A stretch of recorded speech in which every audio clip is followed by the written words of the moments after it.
Welcome to this LEX18 Digital Conversation. I'm Davidson. You know, we know the name from childhood adventures, patches and pins. We love them for the tasty cookie sales, and we respect them for the great things they teach our girls, like friendship, business, leadership, and strong character. But do we really know who are the Girl Scouts of America and how to get involved?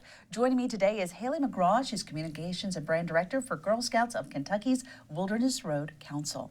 Yes, Welcome. thank you, Dia, for having me. It was one of the highlights, I think, of my childhood, especially after school. Having our little meetings in the school cafeteria with the cookies and this great punch that I could never, ever replicate or tell my mother where to get. But it was fun. It was, but we were learning at the same times. Is that what Girl Scouts are all about?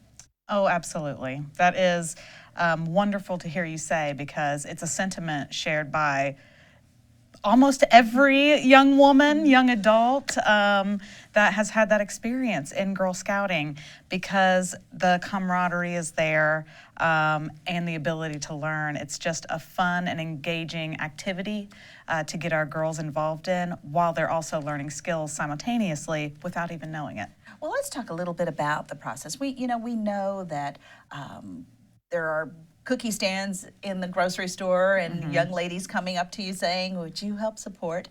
And most everybody, has their favorite. Oh, absolutely, or two yes. or three. But what are some of the things that if a parent is looking at this and they're thinking, this might be something for my child, what are some of the things that are required and some of the things that they can expect as an outcome? Oh, absolutely. Okay, so within Girl Scouting, very easy to get involved. Requirements, to join. Just want to do it. Yeah, you just want to do it. You're interested. We have, programming that covers the gamut. Right. So we can really, as a girl-led and girl-focused organization, identify what those interests are and really help girls excel in pursuing those interests. So, easy to get involved. Why is it beneficial? What are the outcomes that our girls are receiving? We are building these girls and young women into our leaders, into, our doctors, our teachers, our future president, I know, is out there. Yes, and she probably will have been a Girl Scout, Absolutely. A Daisy or a Brownie, or Yes. maybe actually the Girl Scout. Right? Yes, exactly. Right. So, we are, through different aspects of programming, instilling these different types of leadership skills in our girls. So the primary component of Girl Scouting is the Girl Scout leadership experience. Right. That's what girls are getting through every facet of programming that we offer. And so one that that you've mentioned and is the most recognizable program within Girl Scouts is the Girl Scout Cookie Program. Exactly. And within that, it's actually a robust financial literacy program. Right. We're teaching girls 5 key business skills: business ethics, people skills, money management, goal setting. All of those things are components that they're learning and applying every day as they proceed through these programs without realizing it. And that's just one small component. That's not even including, our STEM journeys, our outdoor skills. Yes. We've got overnight backpacking, canoeing and sailing, rappelling and ziplining, shooting and axe throwing. Right. These things that you wouldn't even think about are available for girls, and they're building their courage, their confidence as they continue to pursue these interests of theirs.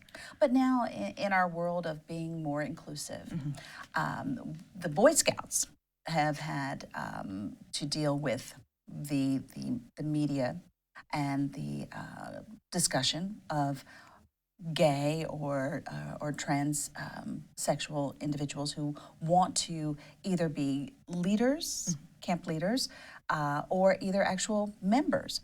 How is that transitioning over to the Girl Scouts? Are you seeing the same questions being asked, or people coming and asking to be involved? Absolutely.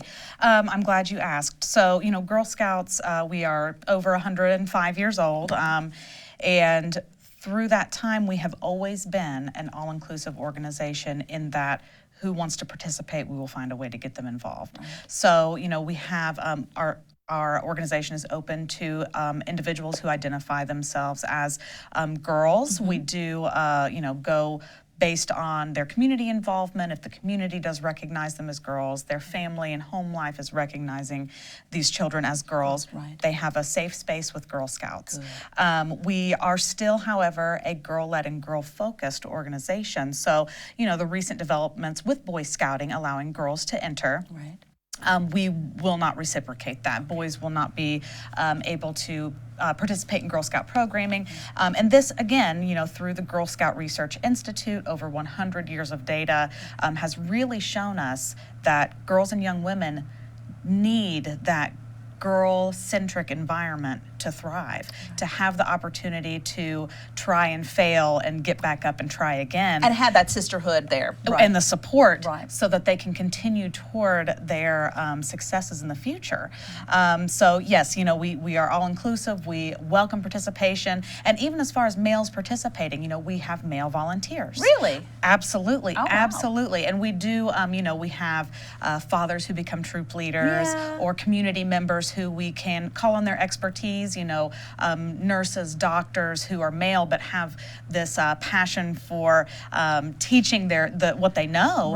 Right. They can volunteer for us in an episodic role. So they teach a class every fall for us, to young adult women who are interested in becoming nurses. Wow. So passing along those skills, really identifying how they want to be involved and impact the growth and development of young women. That's outstanding. That's a far cry from when I was coming along. Things were a little bit different because the way in which we did cookie sales was door to door. Oh, back when I absolutely. was a little person, so I'm telling my age. Now, are we moving towards, say, social media and more of the online? Or will we always see the little girls selling the cookies? It's a image hard not to lose. Yeah, you can't. After you see it. Yeah. It's so compelling.